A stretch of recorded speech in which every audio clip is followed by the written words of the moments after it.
नमस्कार। Girl astrology में एक बार फिर से आपका स्वागत है।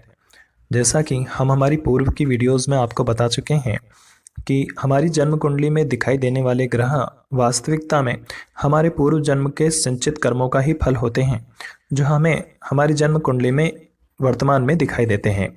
किंतु हमारे कुछ दर्शक इस बात से सहमत नहीं थे। वह यह बताना चाह रहे थे कि इस तरह से कुंडली में आखिर किस तरह से बताया जा सकता है कि कोई ग्रह पूर्व जन्म से आया है या उसके इस जन्म के कर्मों का फल है। तो आज उसी विषय को हम आगे बढ़ाते हुए आपको एक जन्म कुंडली के माध्यम से समझाने का प्रयास करेंगे कि हमारे पूर्व जन्म के कर्म हमें इस जन्म में किस तरह से प्रदर्शित होते हैं। हमारे कुछ दर्शकों का यह भी मानना था कि यदि वह व्यक्ति, यह कैसे कहा जा सकता है कि वह व्यक्ति पूर्व जन्म में भी इंसान ही था, हो सकता है कि वह अन्य किसी योनि में पड़ा हो, अर्थात वह जीव या जंतु बना हुआ हो। ऐसी स्थिति में क्या उस पर यह नियम लागू होता है? क्योंकि यदि वह किसी भी मनुष्य के अतिरिक्त अन्य किसी भी जीव में जन्म उसने लिया होगा इस धरती पर, तो ऐसी स्थिति में उसमें अच्छाई और बुराई जैसी बातों का समावेश किया ही नहीं जा सकता है। और ऐसी स्थिति में वह यह तय भी नहीं कर सकता कि उसने जो कर्म किया है वह अच्छा है या बुरा, तो फिर उसे उसका फल कैसे मिल सकता है। अर्थात ऐसा नहीं हो सकता कि सभी की कुंडलियों में दिखाई देने वाले जो ग्रह होते हैं वह उनके पूर्व जन्मों का ही संचित फल होते हैं। किंतु महोदय, यह बात पूरी तरह से सत्य है कि आप जब भी कुंडली को उठाकर देखते हैं तो उसमें जो कोई भी ग्रह आपको अच्छी स्थिति में या बुरी स्थिति में दिखाई देते हैं, वास्तविकता में वह आपके पूर्व जन्मों का ही संचित कर्म होता है। और इसी बात को एक बार फिर हम इस कुंडली के माध्यम से साबित करने का प्रयास करेंगे। यह कुंडली हमारे एक दर्शक की है जिन्होंने हमसे पर्सनली रिक्वेस्ट की थी कि हम इस कुंडली को YouTube वीडियो के माध्यम से विस्तृत विश्लेषण करके बताएं, और इसी कारण से हमने यह वीडियो बनाया है।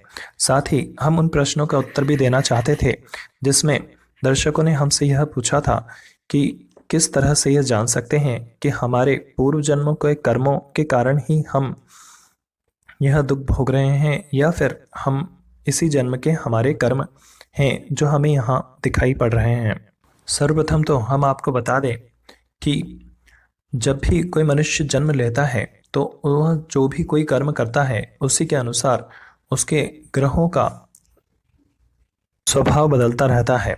क्योंकि दक्षिण भारतीय में नाड़ी पद्धति कही जाती है, उस अनुसार ग्रहों की डिग्री को देखकर यह बताया जाता है कि यह ग्रह कितने सालों के बाद किस राशि में या भाव में गोचर करेगा। उसे प्रोग्रेशन कहते हैं। आप चाहें तो YouTube पे ऐसी कई सारी वीडियोस हैं जिनमें इसके बारे में बताया गया है। इसके अतिरिक्त कई सारी एस्ट्रोलॉजी या ज्योतिष से संबंधित ऐसी बुक्स भी हैं जिन्हों में इसे बहुत विस्तृत में बताया गया है। हम प्रोग्रेशन के विषय में भी एक वीडियो बनाकर आपको इस विषय में बता देंगे। तो हमारे जो भी कर्म हम इस जन्म में करते हैं वह हमारे अगले जन्म में प्रदर्शित होंगे। अब देखिए, यहाँ पर पहले हम हमारे मूल मुद्दे पर आ जाएं, जिसमें यह कहा जाता है कि हमारे कुंडली में पूर्व जन्म के कर्म किस प्रकार से प्रदर्शित होते हैं। यह कुंडली जो बन रही है, चाहे तो हम इनका नाम तो आपको नहीं बता सकते हैं, किंतु आप इनकी डेट ऑफ बर्थ और समय नोट डाउन कर लें ताकि आपको यदि इस कुंडली की ज़रूरत पड़े तो आप स्वयं भी इसे देख सकें। इनका जन्म समय 5 सितंबर 1983 सुबह में 5 बजे का है, और इनका जन्म स्थान जो है वह इंदौर, मध्य प्रदेश है। अब हम आपको यह बताएंगे कि यह कुंडली किस तरह से बता रही है कि इनके पूर्व जन्म के कर्म क्या रहे होंगे। सर्वप्रथम तो हम आपको बता दें कि दुनिया में ऐसी कोई भी चीज़ नहीं है जो कि संभव नहीं है। विज्ञान भी जिन चीज़ों को समझा सकता है उन्हें वह लॉजिक कहता है, और जिन चीज़ों को वह नहीं समझा सकता उन्हें मैजिक कहता है। जबकि वास्तविकता में मैजिक के पीछे भी लॉजिक होता है। इसलिए वह हमारे ज्ञान के आधार पर निर्भर करता है कि हम किसी चीज़ को समझते हैं अथवा नहीं समझते हैं। मनुष्य का दिमाग भी इन्हीं 5 पंचभूतों से मिलकर बना है। तो हमारी जो कल्पनाएं आज हैं, हो सकता है भविष्य में वह साकार सिद्ध हो जाए। इसके कारण से आप यह नहीं कह सकते कि कोई चीज़ संभव है अथवा नहीं है, क्योंकि मोबाइल इसका सबसे अच्छा उदाहरण है। यदि आज से 50 वर्ष पूर्व यह कहा जाता कि एक छोटा सा डब्बा हाथ में लेकर कोई व्यक्ति हजारों किलोमीटर दूर बैठे किसी व्यक्ति से बात कर सकेगा, तो लोग इसे पागलपन ही समझते। किंतु हुआ यही कि आज मोबाइल एक नॉर्मल सी बात है। इसे कोई भी उपयोग कर सकता है और बड़ी आसानी से किसी से भी बात कर सकता है। इसके अतिरिक्त कुछ हमारे दर्शक ऐसे भी रहे जिन्होंने हमसे यह जानना चाहा कि क्या कुंडली में केवल यही पता चलता है कि उसका पूर्व जन्म इंसान का ही रहा होगा, हो सकता है वह किसी जीव जंतु या जानवर में भी जन्म लिया हो। तो ऐसी स्थिति में क्या कुंडली में वह भी दिखाई देता है? महोदय, सर्वप्रथम तो हम आपको बताना चाहेंगे कि जन्म कुंडली में केवल आपके मनुष्य जन्म का ही विवरण होता है। इसमें किसी जानवर का जन्म या किसी जीव जंतु के जन्म संबंधी विवरण नहीं होता है, क्योंकि गरुड़ पुराण में यह स्पष्ट लिखा है, जिसमें भगवान गरुड़ और भगवान विष्णु के मध्य जो संवाद हुए हैं, उन संवादों में भगवान विष्णु ने स्पष्ट रूप से कहा है कि मनुष्य इस धरती पर जन्म लेता है और जब वह पाप कर्म करता है तो वह अनेक प्रकार के नरकों को भोगता है। उन नरकों में ही उसे अलग अलग तरह की योनियां मिलती हैं, जिसमें उसे अलग अलग तरह के पशुओं की योनि और अलग अलग तरह के कीट पतंगों या जानवरों की या अलग अलग तरह के जितने भी जीव हैं, उन सभी की योनियों में उसके कर्म अनुसार उसे भोगना होते हैं। और जब उसके पाप कर्मों और पुण्य कर्मों का फल बराबर हो जाता है, उस समय उसे पुनः इंसान की योनि प्रदान की जाती है, ताकि वह अपने शुभ कर्मों को बढ़ा सके और अपने जीवन के एकमात्र उद्देश्य ईश्वर की ओर आ सके, ताकि वह परम गति को प्राप्त हो सके। इसी कारण से यह कहा जा सकता है कि यहाँ जो आप जन्म कुंडली जो देख रहे हैं, उन जन्म कुंडलियों में केवल मनुष्य के पूर्व जन्म का ही इतिहास होता है, ना कि उसके जीव जंतु या जानवर बने होने का इतिहास होगा। क्योंकि वह तो जन्म उसने केवल इसलिए लिया था ताकि वह अपने पाप कर्मों को भुगत सके। उसके उपरांत जब उसके पाप और पुण्य बराबर हो गए तो उसे पुनः मनुष्य योनि में डाल दिया गया। अब ये जो कुंडली आप देख रहे हैं, इस कुंडली में देखिए, सबसे पहले तो हम यह देखें कि इनका जन्म नक्षत्र जो यहाँ बन रहा है, लग्न का जन्म नक्षत्र आप देखें तो मघा बन रहा है। यह नक्षत्रों की सूची में 10वें नंबर पर आता है। अब यदि हम देखें तो दक्षिण भारतीय पद्धति जो होती है, उसमें दक्षिण भारत में यह माना जाता है कि हमारा जन्म नक्षत्रों के क्रम में ही आगे बढ़ता है। इसी कारण से हम अश्विनी नक्षत्र से शुरू होते हैं और उत्तर भाद्रा नक्षत्र तक जाते हैं। इसमें सब दक्षिण भारत में यही माना जाता है कि हम नक्षत्रों के क्रम में ही आगे बढ़ते हैं। यदि हम उसी पद्धति को लेकर चलें तो यहाँ मघा नक्षत्र बन रहा है, जो कि नक्षत्रों की सूची में 10वें नंबर की सूची पर आता है। इसी प्रकार इसके पहले जो नक्षत्र रहा होगा वह अश्लेषा नक्षत्र रहा होगा। अश्लेषा नक्षत्र बुध का नक्षत्र है। इस नक्षत्र में का जो चिन्ह होता है वह एक सांप का चिन्ह होता है, जो कि कुंडली मारकर बैठा हुआ है। अश्लेषा नक्षत्र के लोगों के बारे में अक्सर यह कहा जाता है कि इस तरह के लोग जो होते हैं वो कहीं ना कहीं बहुत ही धूर्त स्वभाव के होते हैं, अर्थात उनमें ज्ञान तो बहुत होता है, क्योंकि बुद्ध बुद्धि का देवता है, तो उनमें ज्ञान तो बहुत होता है, किंतु वह अपने ज्ञान को छुपा कर रखते हैं और वह अपने ज्ञान को प्रदर्शित नहीं करते, अपितु उस ज्ञान का उपयोग दूसरों को हानि पहुंचाने के लिए या दूसरों का लाभ उठाने के लिए करते हैं। इसी कारण से अश्लेषा नक्षत्र को अच्छा नहीं माना जाता, क्योंकि इसका चिन्ह जो सांप दिया गया है उसका अर्थ भी यही होता है। इन लोगों में जो होता है वह ज्ञान होता है, उस ज्ञान का उपयोग यह दूसरों को कहीं ना कहीं अपने वश में करने के लिए करते हैं और इसी कारण से इसे अच्छा नहीं माना जाता। यही कहा जाता है क्योंकि यही इनके जीवन का आधार होता है। जिस तरह से एक सांप होता है, उसके अंदर जहर जो होता है वह उसके जीवन का आधार होता है। यदि सांप में से जहर निकाल दिया जाए तो कोई भी व्यक्ति उसे पकड़कर मार देगा, जबकि जब तक उसके अंदर जहर रहेगा तब तक लोग उससे डरते रहेंगे। यही कारण होता है कि अश्लेषा नक्षत्र वाले अपने ज्ञान का उपयोग कहीं ना कहीं दूसरों को हानि पहुंचाने के लिए ही करते हैं और अपने ज्ञान को छुपा कर रखते हैं। वह दूसरों के साथ ज्ञान बांटते नहीं हैं। तो कुंडली के पंचम भाव से यह प्रदर्शित होता है कि आप अपने पूर्व जीवन से क्या लेकर आए हैं। अब देखिए, यहाँ पर कुंडली का पंचम भाव जो है वह ज्ञान को ही प्रदर्शित कर रहा है, क्योंकि यहाँ गुरुदेव की राशि बन रही है, किंतु गुरु जो हैं एक घर पीछे चले गए हैं।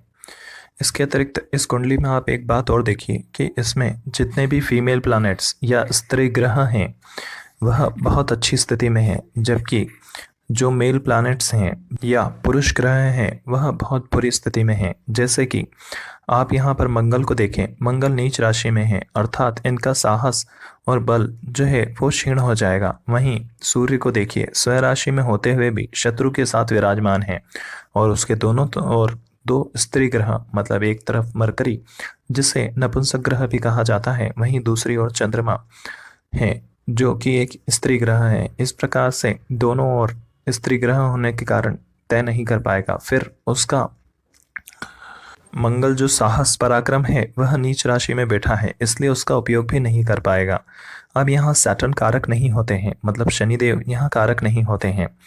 फिर गुरु जो ग्रह हैं वह किसी भी प्रकार से पराक्रम अपना दिखाना पसंद नहीं करते, वह भी अपने भाव से एक घर पीछे चले गए हैं, अर्थात उनका भी कहीं ना कहीं विलोप हो गया है। अब देखिए, इस प्रकार से इस पूरी कुंडली में सबसे ज़्यादा स्त्री ग्रह बलवान हो रहे हैं, अर्थात इन्होंने अपने पूर्व जन्म में कहीं ना कहीं स्त्रियों के प्रति कोई ऐसा कार्य किया होगा जिससे स्त्रियों को कष्ट मिला होगा।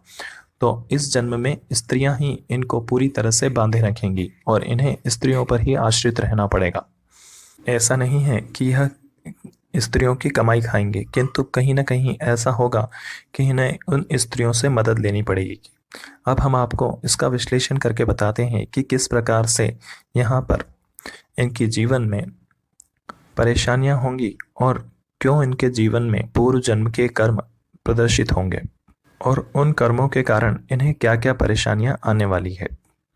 तो हमें इनके जन्म नक्षत्र से यह पता चला कि इनका पूर्व जन्म किस तरह का रहा होगा। अब इस कुंडली के माध्यम से हम इस बात को और अधिक गहराई से जानने का प्रयास करेंगे। जैसा कि आप देख रहे हैं, यह सिंह लग्न की जन्म कुंडली बन रही है और सिंह लग्न के लोगों के साथ एक सबसे बड़ा गुण जो होता है वह यह होता है कि वह सिंह लग्न वाले लोग सदैव राजा की भांति रहते हैं। वह स्वयं को बड़ा मानते हैं और इनमें बड़प्पन भी देखा जा सकता है। यह दूसरों के साथ कहीं किसी भी प्रकार से छल करना पसंद नहीं करते और किसी भी कार्य को करने के लिए सर्वप्रथम आगे रहते हैं। इनमें जिम्मेदारी निभाने का गुण कूट कूट कर भरा होता है और यह लोग बहुत अच्छे नेता या वक्ता भी होते हैं। साथ ही यह पीछे खड़े रहकर दूसरों की मदद करना ज़्यादा बेहतर समझते हैं। इसी कारण से इन लोगों को लीडर भी कहा जाता है। हालांकि यह आम लीडरों की तरह नहीं होते जो स्वयं आगे आकर दूसरों के साथ छल करें, जबकि सिंह लग्न वाले ऐसे होते हैं जो पीछे खड़े रहकर लोगों का सपोर्ट करना अधिक पसंद करते हैं। इनमें साहस ज़बरदस्त होता है और यही इनका प्रमुख गुण होता है। यह किसी के साथ अन्याय होता देख बर्दाश्त नहीं कर पाते हैं और बहुत ज़्यादा परेशान हो जाते हैं। हालांकि हम सिंह लग्न के विषय में बाद में बात करेंगे, पहले इस कुंडली के विषय में बात कर लें, अन्यथा यह वीडियो बहुत लंबा हो जाएगा। अब आप देख रहे हैं यहाँ सिंह लग्न की कुंडली बन रही है। तो जैसा कि हम अभी तक जानते थे कि इन्होंने पूर्व जन्म में, हमने जो नक्षत्र के माध्यम से जाना था कि इन्होंने पूर्व जन्म में किस तरह का कर्म किया होगा जिस कारण से यह इनका पुनर्जन्म हुआ है। तो पूर्व जन्म में इन्होंने अपने ज्ञान को छुपा के रखा था। अब देखिए, कुंडली का पंचम भाव यह दर्शाता है कि आप पूर्व जन्म से क्या लेकर आए हैं। तो अब देखिए, इनकी कुंडली का पंचम भाव में धनु राशि बनती है जो गुरु की राशि है। गुरुदेव स्वयं ज्ञान है। अब गुरु की राशि बनी है यहाँ पर, तो कुंडली में पंचम भाव से हम यह देख सकते हैं कि इनका पूर्व जन्म का जो हुआ होगा उसमें इनके पास ज्ञान अवश्य होगा, किंतु वह ज्ञान यदि हम देखें तो एक घर पीछे चला गया है, मतलब उसके व्यय हो गया है, वह ज्ञान जो है उसका नाश हो गया है, क्योंकि गुरु अपने घर से एक घर पीछे चले गए हैं। जिस ज्ञान को यह साथ में लेके आए थे उस ज्ञान का नाश हो गया, क्योंकि उस ज्ञान को इन्होंने छुपा कर रखा था। अभी जैसे कि बात चल रही थी, उसके साथ में केतु है, तो यहाँ गुरु चंडाल योग बनेगा, अर्थात इन्हें अपने ज्ञान पर घमंड बहुत अधिक रहेगा। और साथ ही साथ देखिए किस राशि में बैठे हुए हैं, वो राशि जिसमें बैठे हुए हैं वह मंगल की राशि है, जिस कारण से इनमें ज्ञान तो होगा, किंतु साथ ही साथ अहंकार और क्रोध भी बहुत होगा, और इसी क्रोध के कारण यह अपने ज्ञान का उपयोग इस जन्म में नहीं कर पाएंगे, क्योंकि यह इस क्रोध को जब तक कंट्रोल या नियंत्रित नहीं करते हैं तब तक अपने ज्ञान का उपयोग नहीं कर पाएंगे। फिर गुरु चंडाल योग होने के कारण वह स्वयं भी इन्हें उस ज्ञान का उपयोग करने नहीं देगा। अब यदि हम इस कुंडली में आगे देखें तो कुंडली का तृतीय भाव देखिए, क्योंकि कुंडली का अष्टम भाव जो होता है वह मृत्यु स्थान होता है। तो यदि हम देखें तो अष्टम भाव हम यदि देखते हैं तो वहाँ पर भी गुरु की राशि बनी हुई है, यहाँ पर भी ज्ञान ही दोबारा आता है। अब देखें कि आप अष्टम जो भाव होता है, अष्टम से अष्टम यदि भावत भावन के नियम को देखें तो हम देखेंगे कि अष्टम से अष्टम, तो यहाँ सातवां और ये आठवां, तो आठवां घर जो होगा वह इनके जन्म का होगा, क्योंकि मृत्यु जहाँ होगी वह वहीं जन्म होगा। तो इनके जन्म के समय आप देखिए कि यहाँ पर शनि विराजमान है, शनि अपनी उच्च राशि में विराजमान है, शुक्र की राशि में। इस कारण से इन्हें जीवन में एक बात की सबसे अधिक जो रहेगी वह सबसे अधिक इन्हें जो प्राप्त होगा वह बड़ों का आशीर्वाद प्राप्त होगा। यह अपने जन्म से कहीं ना कहीं पिछले जन्म से यह बड़ों का आशीर्वाद लेकर आए हैं, मतलब इनके जो भी रहे होंगे बड़े बुजुर्ग, या फिर शनि को शूद्र भी कहा जाता है, मतलब ऐसे समाज के लोग जो पुराने समय में हीन भावना की दृष्टि से देखे जाते थे, किंतु वर्तमान में यह इन्हें हीन भावना की दृष्टि से नहीं देखा जाता। इस कारण से यह लोग आज वर्तमान में संपन्न लोगों की सूची में आते हैं। तो यहाँ शनि उच्च राशि में विराजमान है, तो कहीं ना कहीं इनके अपने समाज को छोड़कर अन्य किसी समाज के लोगों के द्वारा इन्हें मदद अवश्य मिलेगी। और कौन सी मदद मिलेगी, तो यह तृतीय भाव है।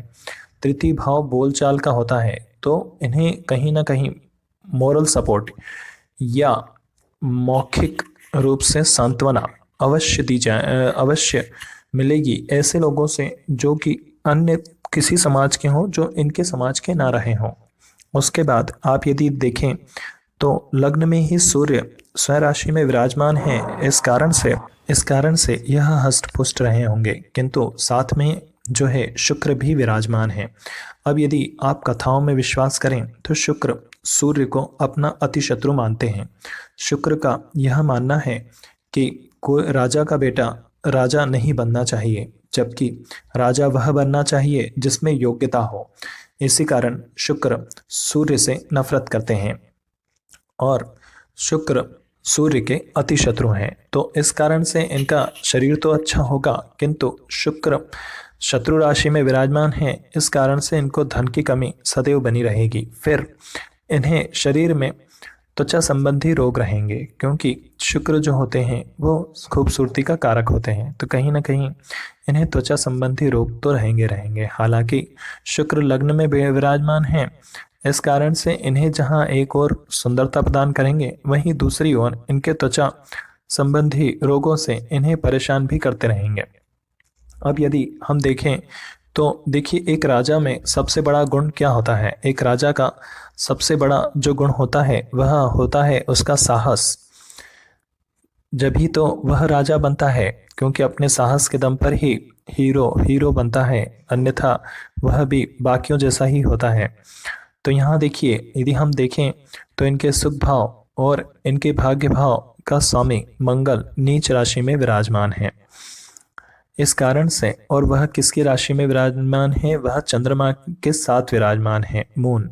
तो यहाँ एक और जहाँ नीच भंग राजयोग बन रहा है, वहीं इस राजयोग को शनि अपनी 10वीं दृष्टि से खराब भी कर रहे हैं। एक बात और आपको देखने को मिलेगी कि नीच भंग राजयोग का क्या मतलब होता है। कई सारे लोग नीच भंग राजयोग कहते हैं, किंतु उसका मतलब क्या होता है। विपरीत राजयोग या भंग राजयोग का मतलब यह होता है कि ऐसे लोगों को संघर्ष करना होगा, जीवन में इनके संघर्ष बहुत रहेगा, और जब यह संघर्ष करेंगे तभी यह आगे बढ़ पाएंगे।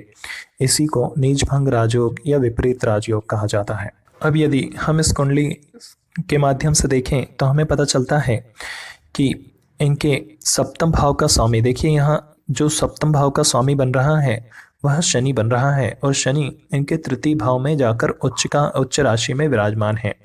अर्थात इस जन्म में इनके साथ जो होगा वह यह होगा कि इन्हें पूरी तरह से, क्योंकि सप्तम भाव का स्वामी है, मतलब देखिए यहाँ पर एक बात सबसे पहले समझिए कि सूर्य जो होता है वह ग्रहों का राजा होता है, साथ ही वह दूसरों से अधिक प्रेम करता है और कहीं ना कहीं हर प्रत्येक व्यक्ति की मदद करने का प्रयास करता है।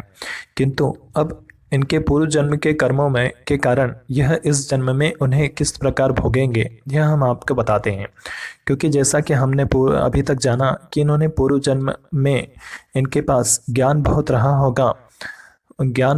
होगा, किंतु उस ज्ञान का उपयोग इन्होंने कहीं ना कहीं स्वयं के फायदे के लिए उपयोग किया और उस ज्ञान को दूसरों के साथ नहीं बांटा।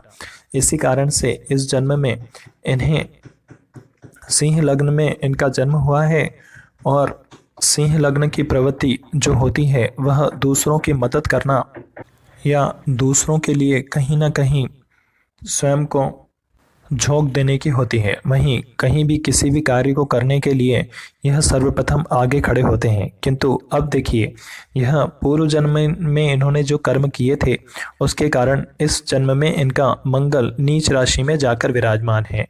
मंगल का नीच राशि में, क्योंकि मंगल साहस है, मंगल जो है वह दूसरों नेतृत्व करने की क्षमता है, मंगल सेनापति होता है, ग्रहों में यह सेनापति होता है। अब चूंकि इनका मंगल नीच राशि में जाकर विराजमान है, इस कारण से इनमें कहीं ना कहीं साहस की कमी होगी। दूसरों के लिए यह परेशान तो बहुत रहेंगे, किंतु यह उनकी मदद नहीं कर सकेंगे, क्योंकि इनके अंदर साहस होगा ही नहीं। फिर किसके साथ बैठा हुआ है, वह चंद्रमा के साथ विराजमान है, जिस कारण से इनके साथ होगा यह कि यदि यह प्रयास करना भी चाहेंगे तो भी नहीं कर पाएंगे, क्योंकि यह चंद्रमा एक फीमेल प्लानिट है। इस कारण से यह निर्णय नहीं ले पाएंगे कि इन्हें उसकी मदद करनी चाहिए या नहीं करना चाहिए। वहीं लग्न के दूसरी ओर यदि देखें हम तो मरकरी, जो जिन्हें नपुंसक ग्रह भी कहा जाता है, इसी कारण से कहा जाता है, इसी कारण से एक और मरकरी और दूसरी तरफ चंद्रमा, तो यह जीवन में कभी यह निर्णय नहीं ले पाएंगे कि इन्हें किसी की मदद करनी चाहिए अथवा नहीं करनी चाहिए। वहीं हम दूसरी ओर देखें तो अब एक राजा के लिए इससे ज़्यादा मरना स्थिति क्या हो सकती है कि वह दूसरों के लिए परेशान तो अवश्य होगा, किंतु उनकी मदद नहीं कर पाएगा। वहीं राजा जो होता है वह भोग विलास के लिए बना होता है, क्योंकि राजा के पास ऐसी संपत्तियां होती हैं जिन्हें वह भोग सकता है। इस जन्म में यह राजा की भांति सिंह लग्न में तो हुए हैं और लग्नपति भी बहुत अच्छी स्थिति में है, किंतु शुक्र शत्रु राशि में विराजमान होने के कारण इन्हें जीवन में आर्थिक तंगी बनी रहेगी। अर्थात इनके ख्वाब तो बड़े होंगे, किंतु यह पूरे होने में बहुत मुश्किल है, क्योंकि शुक्र जो होता है वह विलासिता का कारक होता है। वह काम और बाकी जितनी भी सौंदर्य स्वरूप चीज़ें हैं उन सभी का कारक शुक्र ही होता है। तो इन्हें इस जन्म में शुक्र से संबंधित कारकत्वों में कभी भी लाभ नहीं मिल पाएगा। वहीं एक और बात देखिए आप यहाँ पर, इस कुंडली में एक और बात देखिए कि इस कुंडली में शनि कारक नहीं होते हैं, किंतु इस कुंडली में सबसे ज़्यादा बलवान शनि ही बैठे हैं, विराजमान है, क्योंकि शुक्र भी वक्री है इस कारण, और फिर क्षत्रिय राशि में होने के कारण अपने फलों में जहाँ एक और कमी कर देगा, वहीं इनके धन भाव और आय भाव का स्वामी मरकरी भी अपनी उच्च राशि में होने के साथ साथ कहीं ना कहीं वक्री होकर अपने फलों में कमी करेगा। तो यहाँ बुध भी कमज़ोर हो गया, शुक्र भी कमज़ोर हो गया, सूर्य तो अपना बल चला जाने के कारण, मंगल के ना होने, क्योंकि अगर कोई राजा की सेना ही ना हो, सेनापति ही ना हो, तो इस स्थिति में वह राजा किस काम का। तो एक और जहाँ राजा का सेनापति भी नीच राशि में जाकर विराजमान है, तो इस स्थिति में राजा के लिए तो मरण तुल्य जीवन ही हो जाएगा। वहीं आप देखिए कि जो सप्तमेश होते हैं इस कुंडली में शनि कारक नहीं होते हैं, साथ ही वह सप्तमेश भी होते हैं, मतलब कहीं ना कहीं वह इनकी धर्म पत्नी या पति का रोल भी अदा करेंगे। तो ऐसी स्थिति में, चूंकि यह राशि तो एक पुरुष कुंडली की है, पुरुष की है, तो इस स्थिति में यह पूरी तरह से अपनी पत्नी पर निर्भर हो जाएंगे। क्योंकि देखिए यहाँ पर आप जो देख रहे हैं, ये शनि की 10वीं दृष्टि जो है वह मून पर पड़ रही है, और वह भी उच्च राशि में विराजमान है शनि। तो कहीं ना कहीं यह पूरी तरह से प्रभावित करेंगे, क्योंकि मून को जो कहा जाता है, चंद्रमा को, वह मन का कारक कहा जाता है। तो शनि कहीं ना कहीं इन्हें पूरी तरह से प्रभावित करेंगे, मतलब जीवन में सदैव जो रहेंगे वह इन पर आश्रित रहेंगे, सप्तम भाव पर आश्रित रहेंगे। तो ये इसी कारण से इनके जीवन में कई सारी परेशानियां चलती रहेंगी। क्योंकि अब देखिए, इन्होंने चूंकि यहाँ जो आप देख रहे हैं कि गुरु जो है वो केतु के साथ विराजमान है, फिर अपने घर से 12वें घर में विराजमान होने के कारण इनके साथ सबसे बड़ी समस्या ये हो जाएगी कि यह ज्ञान तो होगा इनके पास, किंतु उस ज्ञान का यह उपयोग नहीं कर पाएंगे। वहीं केतु केतु को यदि आप पढ़ें, तो केतु के बारे में आप पढ़ें तो आपको पता चलता है कि केतु एक फकीर की तरह व्यवहार करता है। मतलब यह कहा जा सकता है कि केतु में प्रत्येक कार्य को करने की क्षमता होती है, किंतु कहीं ना कहीं वह उस कार्य को नहीं करता, बल्कि वह उन चीज़ों से दूर करता है, क्योंकि उसे स्वयं सिर्फ उसे उनका उसका सर तो है ही नहीं केतु का, तो वह सिर्फ अपनी आत्मा में सुकून चाहता है। तो इसी स्थिति में यह अपने ज्ञान का उपयोग कभी धन संचय के लिए नहीं कर पाएंगे। वहीं दूसरी ओर राहु इनके दशम भाव में विराजमान है। कहा जाता है कि राहु कभी भी किसी भी चीज़ से संतुष्ट नहीं होता है, इस कारण से इन्हें जीवन में कभी भी यह अपने कार्यों से संतुष्ट नहीं होंगे।